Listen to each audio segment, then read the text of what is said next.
Here you go, Greg. You are a 3-star recruit. Pick your position. Tim wants you to sell Nebraska. It's a lot of factors going into that. Like, where are you from? What position do you play? A lot of things going into that. But bottom line is, selling a belief and a passion. And you always know that if you're going to come here and wear the scarlet and cream and have that red N on your helmet, the state's going to love you and back you. The whole Husker Nation is going to back you. And academically, you couldn't make a better choice. You will have the most support across the board than at any other institution in the country as a student athlete. And I mean, the lifestyle of a student athlete here at Nebraska is a pretty darn good lifestyle, especially with the name, image, and likeness rules that are in place. And you can come here and you can make a lot of money as a student athlete here. It's kind of hard to go on and on. You got a beautiful new facility being built here, and the support and the financial support that any institution would love to have. And, it's going to get back on track, and you just got to believe in the process. And that's what Coach Frost preaches. And, there's a lot of guys in that locker room that have bought into this now. And obviously you'll have some attrition here. Every program will. But it's more about playing time these days than it is about culture and fit than it used to be. And, if you're being recruited by Coach Frost or anybody on his staff, obviously they want you to come here and play. And that's a belief in you and a belief that, you can make your dreams come true and play at the next level. And, the whole Husker Nation just said goodbye to a group of seniors on Friday. But there's a lot of them that you're going to be seeing playing on Sundays. And that's a testament to the kind of guys that they recruit here, and which Scott Frost has turned around. And, the hard work and the effort has gone into it. You can see the physical changes, and it's just now it's a time to be able to learn how to win and put a game away. Because all that hard work and all that effort that you put in throughout the week, it hasn't paid off in the win column yet. But you keep on doing the same thing you're doing, it's going to pay off. Obviously, it's going to pay off. David is asking me to identify the Ohio State quarterback that Nebraska should go after in the transfer portal. Well, the most obvious answer would be Jack Miller, who was a 4-star, top 15 pro-style quarterback out of Arizona. He's the most obvious from the standpoint of getting a chance at Ohio State. He's the last in line. He appears to be behind in the competition. He was apparently, and when I say the least impressive, I mean that the other guys were really good. It wasn't anything to do with him not playing well, but it was pretty obvious after the spring workouts and the spring game that he was last in line there. So that would be the most obvious name to throw out there. Unfortunate to be, last in line at Ohio State. All you got to do is go transfer somewhere, and you wind up winning the national title and being the first pick in the NFL draft. So when you're a former quarterback that was recruited by Nebraska, we'll put that on top of it too. Jack Miller. I'm talking about Joe Burrows. Joe Burrow. Yeah. But yeah, same situation there. Yeah. Ohio State had plenty of wide receivers Saturday. They needed more defensive linemen and linebackers getting the job done. Yeah. They just got beat up. Speaking of getting beat up, here's the comment coming in from Jeffrey about Logan taking a ton of hits and that not being sustainable in the Big Ten. Yeah, I can't imagine. It was pretty stunning how much they relied on him Saturday. But hey, he's been on the shelf for so long, you might as well get your money's worth out of him and see if he can take the beating, which he did. But yeah, 24 carries isn't sustainable week after week after week after week. No, and I, we talked about this. Yeah, Jeffrey probably didn't hear us last week, but yeah, I talked about Logan, about how tough he is. I said he was tough as nails because that's the way he plays. When I saw him play as a senior in high school down in Muscle Shoals, Alabama, that's what he did. He carried the ball 20 times and took a beating and kept getting up. And yeah, at the Big Ten level, no, that's definitely not sustainable. But you saw that's kind of the way he plays. That's the way he was brought up playing. And Nebraska, obviously, we talked about it, that they were going to call a few more, designed runs, a few more than they would if Adrian Martinez would have been running the show, and that's what they did. And Logan, he bounces right back up, and you're thinking about taking a hit. He took a heck of a hit when he completed a beautiful throw down the field to Omar Manning, that set him up for their third touchdown, or second touchdown was.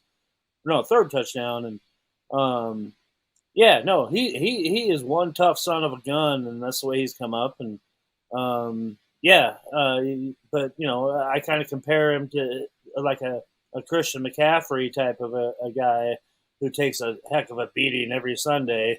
And that's taken a toll on him, as you've seen the last couple of years on CMAC there, that he hasn't been fully healthy for a couple of years. We've got John chiming in on the NFL draft, wondering who would be most likely the highest NFL draft pick out of this current class. Well, I'd still got to go off of Samori Toure. Has already been a target from last season, and just kind of come back to improve his draft stock status. So I still put Samori up there, especially for what he did throughout the season. But Cam Taylor-Britt's got to be pretty darn high up there on the cornerback list too. I mean, we've seen him play just phenomenal football his whole career.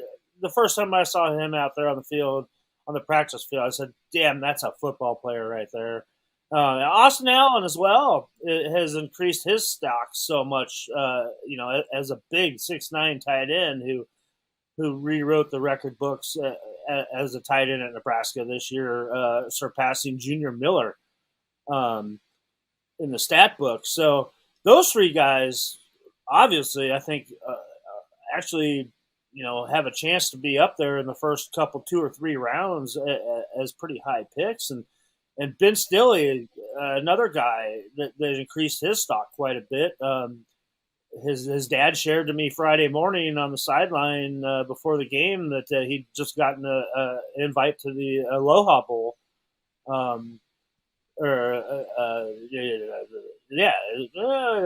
Hula Bowl, there you go, which is being played in Florida this year. They're going to play it in Florida, because of COVID, I assume. No, I guess they're doing a lot of work to Aloha Stadium there in Honolulu, so I guess they rip the field out and stuff. So yeah, that was kind of a shocker there, because I was asking, I guess, has Ben ever been to Hawaii? Probably not. And he's like, and his dad's like, it's not in Hawaii this year. So yeah, those guys right there, and then moving on, there's a couple of safeties back there in Deontay Williams and Markel Dismuke that I think also have a great shot at being drafted too. So you got 6 guys right there that I just named that I think you're going to see have their name called there on probably day 2 or 3 of the draft. We've got quite a battle waging in the live chat. We've got some Iowa fans who are beating their chest and gloating. And then we've got some other people pointing out scheduling differences, which I think it's fair that Iowa won the Western Division, certainly fair and square, no question about that, by all the rules. Wisconsin did have a difficult run in the Big Ten East, as did Nebraska. Nebraska had to play the three best teams in the division: Ohio State, Michigan, Michigan State, Wisconsin. If you look at their division record, of course, they beat Iowa head to head. They beat Purdue head to head. They lost the game against Minnesota. They cost them the title, but they had the best division record. But they also had to take on Penn State and Michigan outside the division. And Iowa, they were able to get past. They did have to take on Penn State at home, but didn't have to face Michigan, Michigan State, or Ohio State. So that's the way that comes out. Yeah. I mean, obviously Nebraska, they didn't get any favors in scheduling this season. That's for sure. So it's better next year for Husker fans. It gets a lot easier next year. Yeah, we'll have to check that out here in just a second. While we understand today, I found out just a couple hours before we came on that Spencer Rattler is in the transfer portal from Oklahoma. And I would definitely kick the tires on him myself.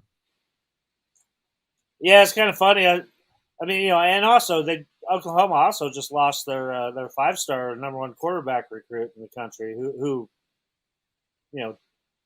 shockingly is actually from Los Angeles. So yeah, Malachi Nelson. Yeah, yeah. I wonder why he just decommitted. But yeah, they've had 4 guys decommit today.